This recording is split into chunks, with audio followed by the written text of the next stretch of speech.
હા, રિસાયકલિંગ કરે ઈ હું રિસાયકલિંગ એટલે કે તમે પેલા જે વાપરતા હોય ને ઈ પાછા વાપરવા માંડો ને ઈ આ જૂનો ભંગાર થઈ જાય ને અમુક વસ્તુ એને ઓગાળી નાખે એટલે એ રિસાયકલિંગ. દાખલા તરીકે તમે પેલા સાયકલ હકાવતા હો, પછી બે પૈસા તમારી પાસે થાય એટલે મોટરસાયકલ લે. મોટરસાયકલ હકાવતા હકાવતા તમને કેળમાં દુખાવો થાય તો એમ થાય કે આપણે 4 વ્હીલ લઈએ. પછી તમે 4 વ્હીલ લ્યો.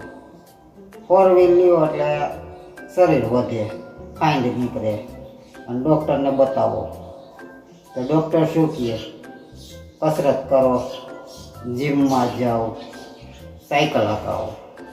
આ રિસાયકલિંગ. મોટરમાંથી પાછા સાયકલ હકાવવાનું કહી દઈએ.